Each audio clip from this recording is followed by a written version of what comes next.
Okay, DGP 109. Back behind the mic, it's Steven and KP recording on a Sunday, August 17th. Howdy, we're hitting you post-game today. It's been about 5 hours since the end of Arsenal 1, United 0. It is good to be back, KP. Good to get 3 points in the bag. It sure is. Match week 1. Kind of in the books now. There's Everton and Leeds on Monday. We'll see. But the big dogs all played. And I'll be honest with you. Obviously, going into this weekend, I didn't feel any type of way. I kind of shared that with you on the pod. But this morning, leading up to the actual Manchester United game, I started to get a little bit nervous, Steven. I was kind of hyped today. I feel like it didn't have the... last time we talked, it didn't have that je ne sais quoi. Like, it didn't have that feeling to it. But waking up, it's game day. It's United.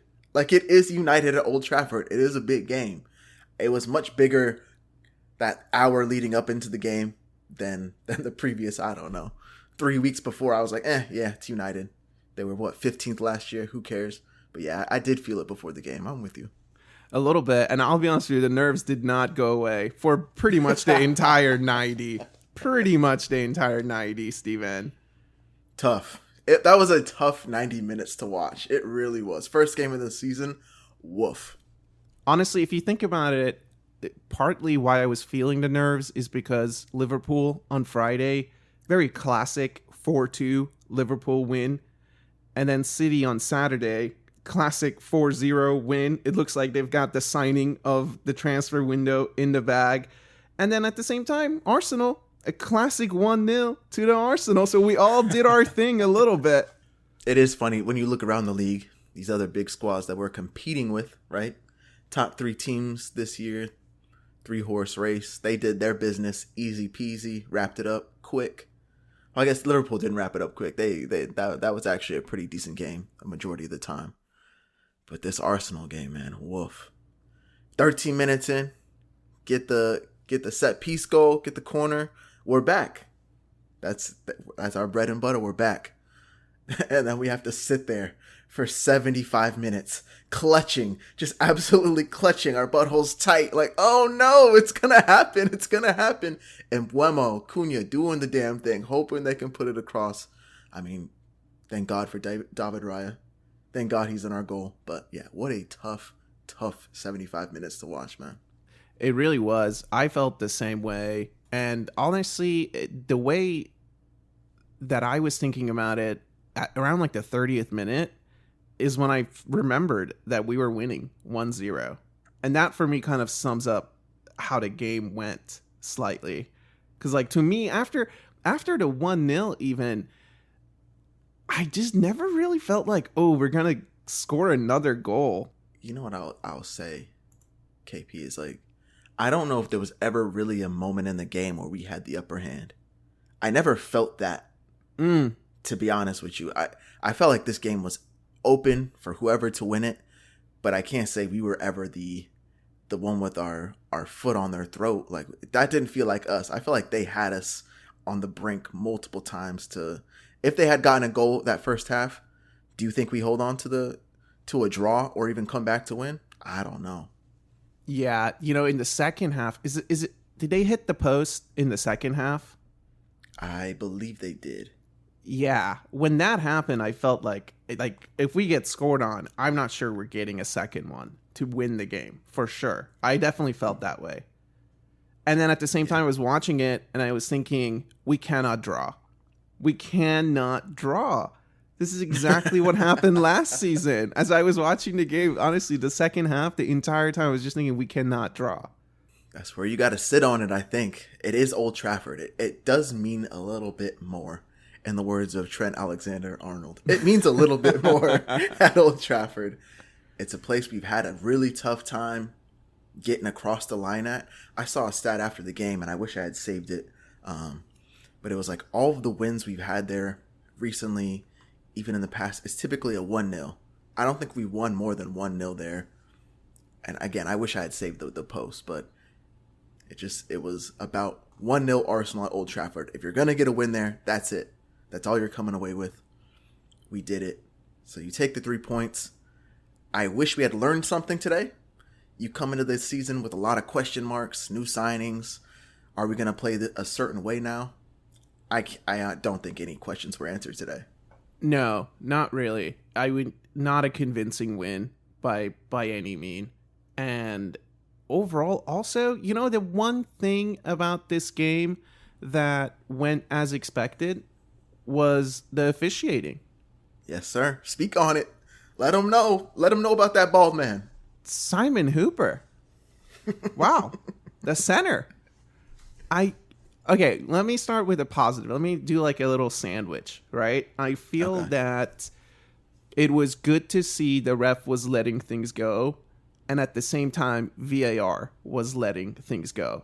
I feel like a lot of times where I get the sense that it's inconsistent is if the official on the field is just letting some of these hard tackles go, but then they slow it down on slow motion, then VAR decides that, no, actually, let's pull this back. None of that was happening, so I'll give them that.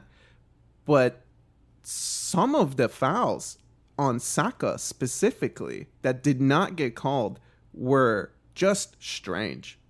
That is always going to be a question mark for me.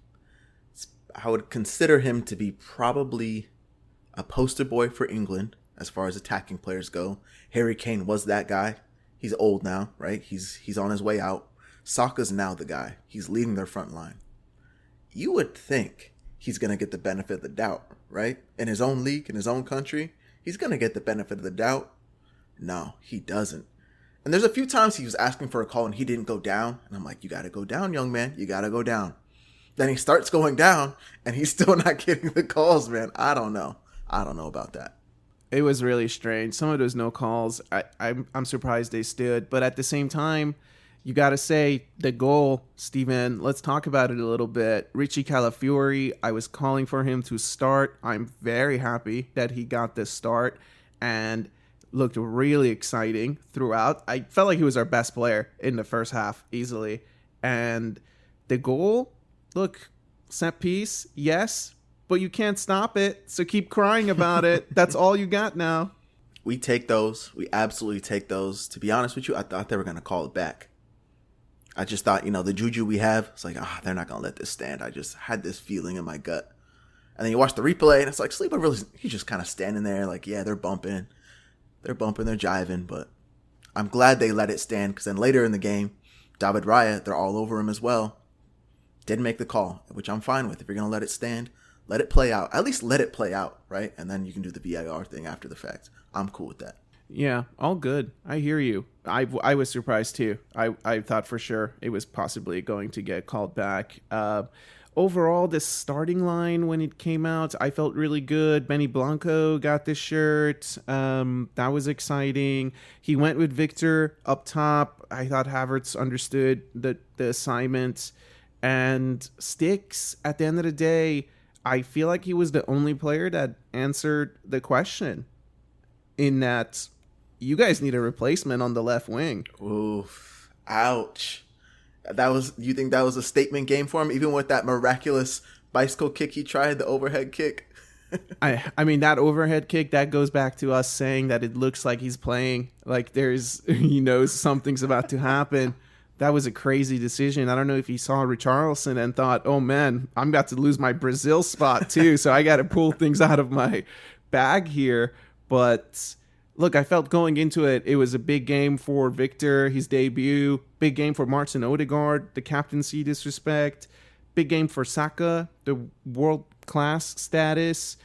And Martinelli, the starting spot was the biggest question for him going into it. And the decisions, Steven, there was one transition where he just hit it out of bounds. And at that moment, I had seen enough. Oof. I don't think it was a good day for Martinelli. I can't say it was a very good day for a lot of players. The way we're talking about this game, I think we kind of worked our way through it. We did what we had to do to get it across the line. It's not like anybody really excelled. I think we can both say when your man of the match is the goalkeeper, that's never typically a good sign, but it means you typically win. So we take it. Martinelli. Man,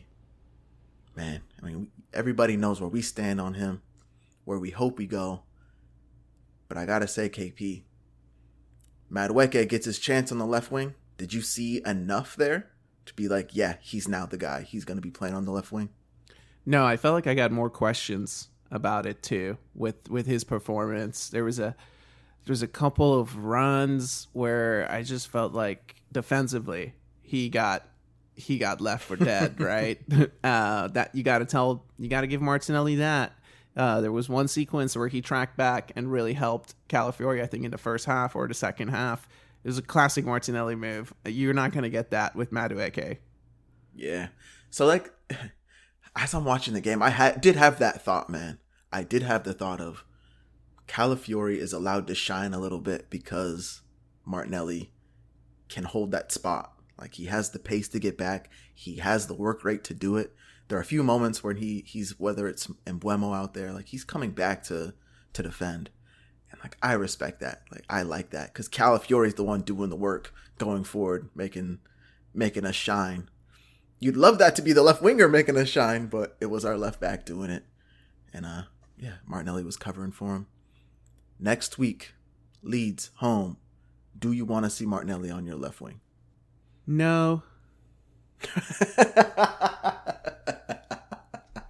That was a flat no. It's a no for me. I think give Madueke from the start. I'd like to see what he can do. And at the same time, look, I mean, I had predicted that Martinelli would start. And I imagine that he is going to start against Leeds. And it's okay. It's not the end of the world. I just didn't see anything to prove me that, the thing I've been looking to develop in the last 3 years has developed this offseason. Yeah, I would like to see, give Madueke a shot so we can go like for like game-wise. Maybe Leeds is obviously a different opponent, yes. But what I'm saying is give Madueke the 60 minutes and just see if there's a different production from that side of the field. Is there or is there not?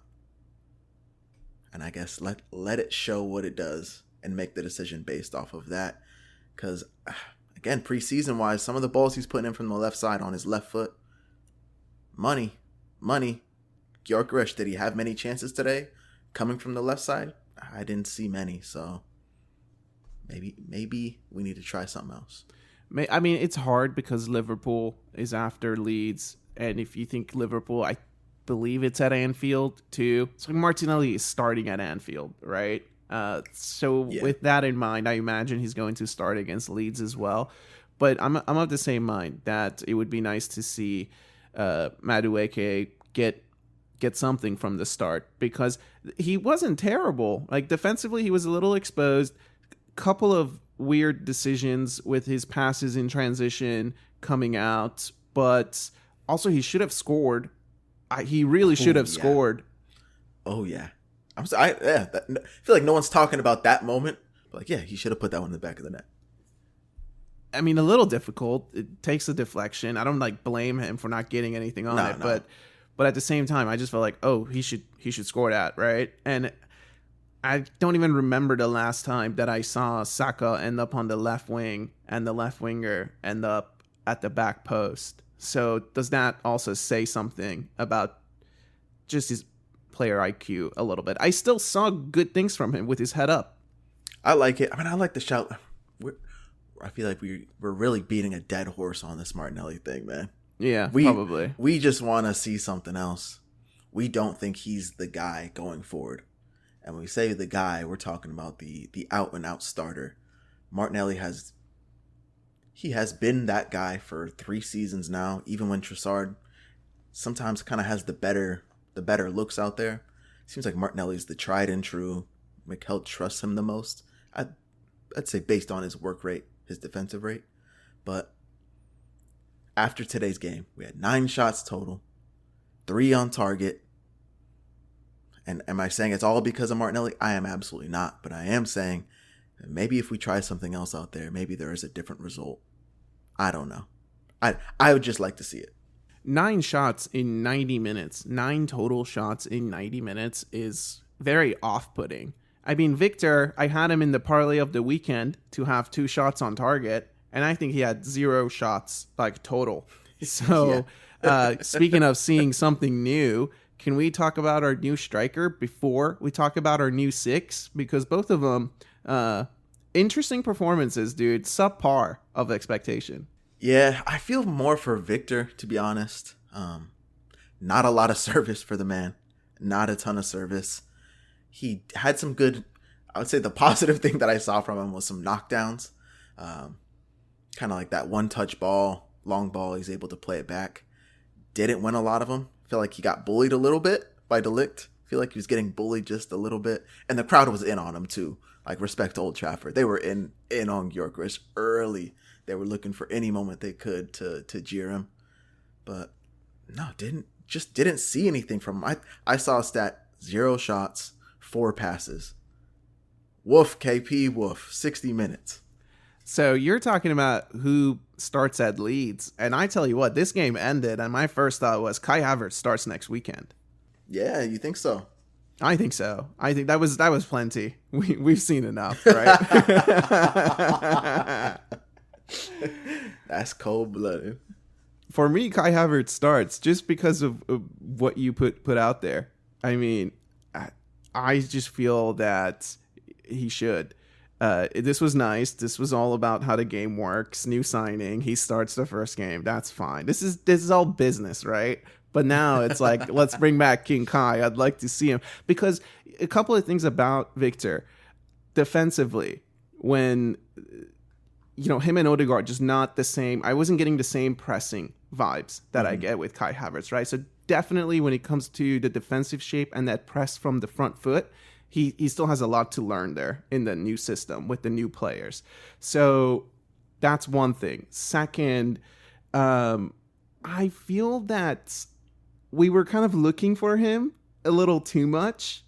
I don't know if you got that sense or not. A couple of times, it's just like Odegaard got the ball and his thought was like, oh, like, where is he? Let me look for him, right? Yeah. I think there was a few antsy moments, even from himself. He was offside a couple times. He was able to get spun in also on the channels, kind of like transition balls, which I like to see. I got to say, Havertz comes in. I thought he looked sharp. I thought Havertz looked sharp today. Didn't get a ton of time, 30 minutes, but he did look good.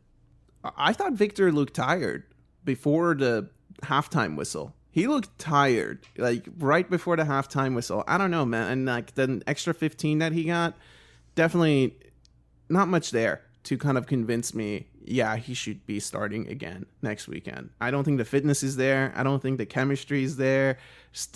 And it's okay. It's one game. It's the first game. It's all fine, right? It's all fine. But these are just some of my observations. I think that's fair. I'm not going to, we can't judge him one way or the other. Now moving on to the other new signing, Zubamendi. An early elbow to the chin on this dude. I saw some comments on the socials like, welcome to the Premier League, which I thought was funny, the old physicality of the Premier League that happens every single year to a new signing. But give me a take on him. He looked like he was just settling in, honestly. When they say he's adjusting to the league, that was the one time that I felt like, oh, he's adjusting to what's happening around him. The foul on Bruno Fernandes, I mean, I thought that was a little harsh, the free kick that they got when he was through and Zubamendi kind of like went through his back. I thought for sure they were scoring that free kick, by the way. But thank goodness nothing happened. But, a couple of times. But then there was a few times where you can totally tell he's a Spanish center midfielder. The way he was passing a couple of times to Declan Rice, it was just like, here's the ball, give it back to me real quick. But I don't know if Declan was fully ready for it.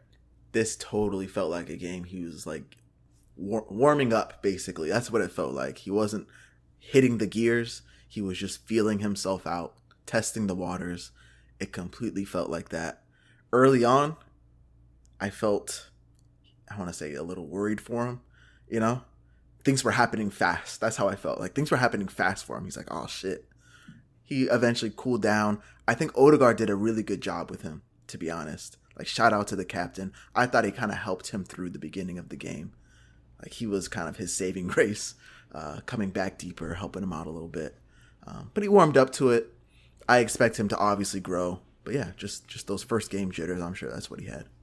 Yeah, absolutely. Absolutely. He's really exciting. He had a couple of really nice moments. It looks like when it does come off for him, it's always in a nice transition. And we're going. There was one where he got the ball out to Saka, I remember.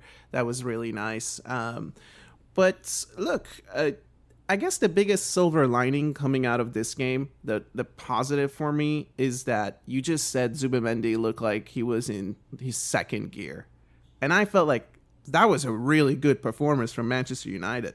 I thought I was like, was that them peaking almost? Like, was that the peak of their powers that ended with a 1-0 to an Arsenal that just looked like 8 of the 11 players were in second gear? You know, coming from a United perspective, I bet they're gutted that they didn't get a result. I feel like they would be gutted they didn't get a point. Because again, back to the beginning, they might have I would say they outplayed us, to be honest. I think they played a better game today. I really do. We're in their house. Their crowd is obviously amped up. The manager, I was still relatively new. They got these new signings. They're gassed up. Their crowd was into it. Like, respect to Old Trafford. They were into this game. We come out kind of lazy, giving balls away, score off this corner, right? Their keeper flaps at it. He's just not strong. And then they hit the post. And Buemo's in. Cunha's doing his thing. Plenty of chances. I think they had 16 shots total today. They had the chances. Didn't get the goal. Arsenal go back to London with 3 points. Like, yeah, I'm sure they're upset. Yeah, footballing pod, dude. Footballing pod at the end of the day. Always going to keep it real. Always going to keep it real. Let's do that, actually, and chat about the captain's performance. Let's keep it real. Oof. Captain. Oh, captain, my captain. Interesting day for Martin Odegaard, man. I just gave him props for what he did for Zubimendi. I think he did a lot of the stuff we used to see from him. Remember there was like times last season where he just looked gassed and like he was not himself. I felt like he was himself today. Running around, putting in the hard yards, doing the press, getting the ball deep when we needed to, like protecting people. I thought he was good at that. But we're talking about him being the potential scapegoat this year. The big moments, man. The big moments he was not on. There was an early moment. Saka's out wide. I think Gyökeres was to his left. He's running straight down the middle. It's like he was indecisive. He didn't know. Ball taken off his foot. It's like, oh no. Early in the game. And there's a couple more like that throughout. So I would say it's an iffy day for him. I don't think it really helps his confidence. But I don't think it's like a detriment either. I think it was just maybe he's just getting through the day. Maybe he's just getting through it. It's really difficult to analyze his performance because I feel like to the naked eye, you might just get online and then see a lot of folks reacting to him having a terrible game. But there were some moments that oozed class, dude. Some of the dribbles, the chance for Madueke, it all starts out with a Martin Odegaard transition that he dribbles like 3 of them and then passes it to Saka.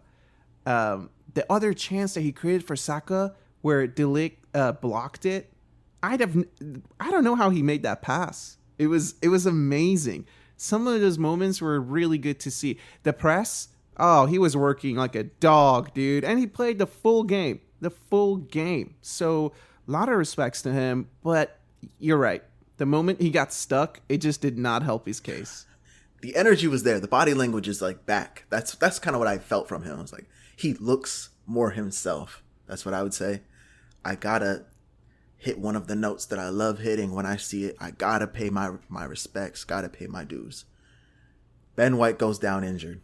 Cunha talking that shit. Ben White sitting on the floor. Of all people, the baby-faced assassin, Martin Odegaard pushes this dude. I was like, wow. Like, that's Tony Adams. How you like that? How you like them apples? Martin Odegaard is actually pushing somebody. Like, I gotta pay my respects. I always like that kind of stuff. So, shout out Martin. Shout out my captain. That was nice. He was chatting back. That was really nice. When you said it was one of your favorite notes you were gonna hit, I thought you were gonna mention that he actually took the shot. There was a shot that he had, and early? he actually Yes, did take the shot. He did. Shoot. That was actually a good shot. Again, he looks more himself. It's one game, of course, but hopefully those big moments come for him, man. I hope so too. One of those two. We got to see more goals. Declan Rice, quiet game. Just there, right? Just, again, second gear. Not a great day for Declan Rice, in my opinion. Was a little bit surprised when he came off, but he did look tired. Like, he just kind of looked tired when he did come off. I gotta say, interesting that the midfield battle wasn't dominated by us. I thought going in, you got Bruno and Casemiro in there. Bruno loves playing the Arsenal. We know that. Good player. Respect. Casemiro has no legs. And I don't think we dominated that area of the pitch like we probably should have. Which is disappointing, but again, we're talking about just warming up a little bit. But I would say that is my one concern coming at it today. Yeah, 100%. I'll tell you what, one to watch, we kind of chatted about Madueke. I'm not sure if there's anything else you want to add to that. But Benny Blanco had a really good game. Solid from him, I thought. You liked his performance. I was iffy on him. I was wondering what you were going to say. You liked it, huh? Really? What was your iffiness around? Did you feel that he was getting dribble past? I just didn't feel like he was very solid. And you know what? I'll put it this way, man. Timber came on, and I felt like the game on that side of the pitch was done. I thought he shut up shop. And maybe that's his role this season. I don't know. I'm a Timber guy. I just didn't feel like Ben White was...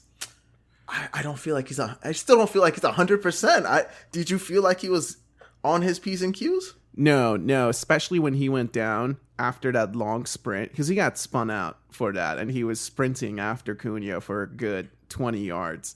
I was worried. And there was another one where he was running through, and someone played him a pass that was a little bit long, and I thought he was about to pull up with his hamstring, like the way he stopped running. So, no, you're definitely right. There were some concerns. Maybe I was just excited to see him.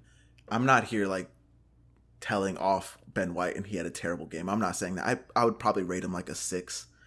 Didn't excel at anything. It wasn't really a detriment at all. I just thought he was out there. He put in the minutes and he came off. That's what I would say. No, you're right, but it was really nice to see Timber. He did look really good. He had a couple of moments that just looked levels, dude. Just the levels. The one where he just pushed him around and spun out in the middle and got slit tackle. Oof, he looked good. Yeah. Sadly, him and Maslow Skelly, I think both got yellows. The yellows started to fly. I'm pretty sure we're going to miss people because they're going to have too many yellows this season. Can't believe we didn't get an 8-second call today. That was absolutely insane.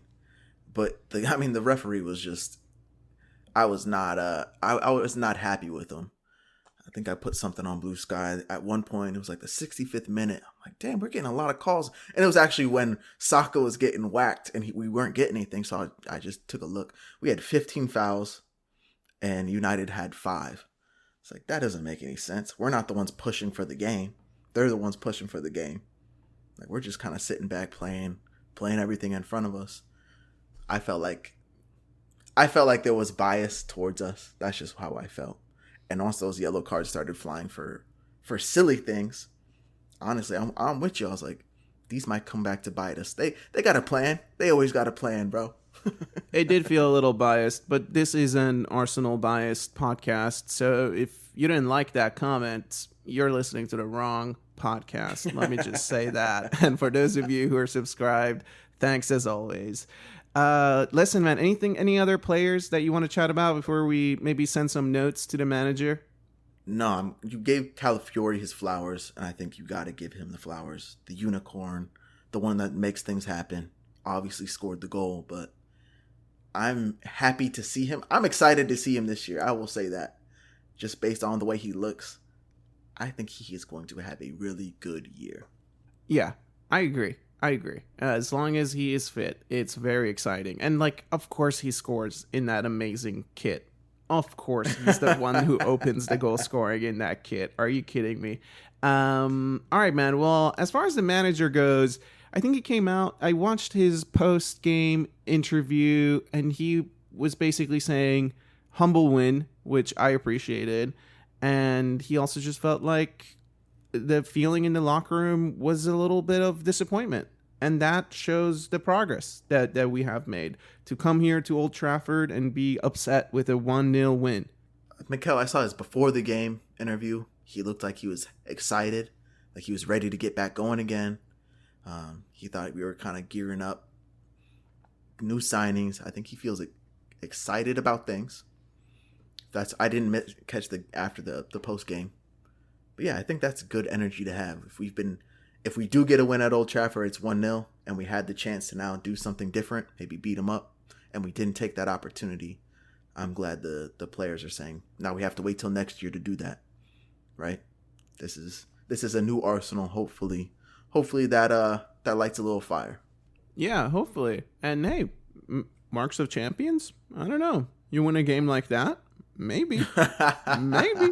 I don't know. It's only the beginning. The starting line I was satisfied with. Like I said, obviously the left wing, we have our preferences there, but that's all just personal. The tactics, I still did see the horseshoe. The horseshoe was there for sure a couple of times, and their transitions just looked a little bit off, but I don't think that was his fault. There were a lot of moments where the players were making decisions with some of their passes and runs that just felt like, oh, that's not great. But I don't think that's the manager's fault. No, it seemed rusty. Like, did you feel that way? I felt like this was just like a rusty game for us. A little bit, yeah, for sure. I mean, look, there's 2 new starters and they're both down the middle. Pretty important, right? So they're gonna take time to get to know each other and their runs and expectations.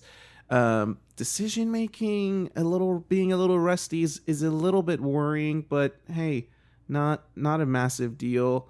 The risk, though, I will tell the manager this, that I feel his risk thermometer, his risk scale, it's just a little bit off balance, dude. I was so convinced that Calafiori will be subbed off at half. To see him play another 20 was a lot from the manager. To be honest, I thought he would come off at 60 minutes. And I think it goes based on what you said earlier. You said you thought Calafiori was the best outfield player in the first half. And I think he felt that way too and was like, I got to keep him on. Ricky, do not do anything stupid. I'm sure that was the message. So I don't have an issue with him keeping him on the field. Maybe a little earlier would have been nice. But again, 60th minute, we got the attacking subs, 2 on, 2 out. Early subs, KP. For years, we've been saying it. For years, we're getting it. And then eventually the 2 outside backs come off, 2 come on. We have amazing outside backs. I love the flip that we're able to do. We do not need to get any of them dudes hurt. There's no reason for them to get hurt. This is finally a season where we've been, obviously, this is, as a fandom, we've probably said this forever, and we never have the depth for it, is why can't we change throughout the game? Like, change, oh, we're playing this opponent, so we're going to put out this type of lineup. Oh, we're playing this team. How about we do this tactically different because we have this player that can give us XYZ attributes. Typically, we know Mikel rides with his dogs. Ride or die. He runs them into the ground. These are my 11. I'm going to play their asses off. I hope this year is different. And early subs like that, getting people actually some substantial minutes, I am feeling good about that. I think that's a good sign. It was really nice to see the timing of the subs. I'll give him that. That was really great. Of course, Man United still were the first team to make changes. That still hasn't changed. Every now and then I'd like to see us be more proactive and be the ones who make the first change in the game. Let's see. Maybe if the game state is different, we'll start to see that.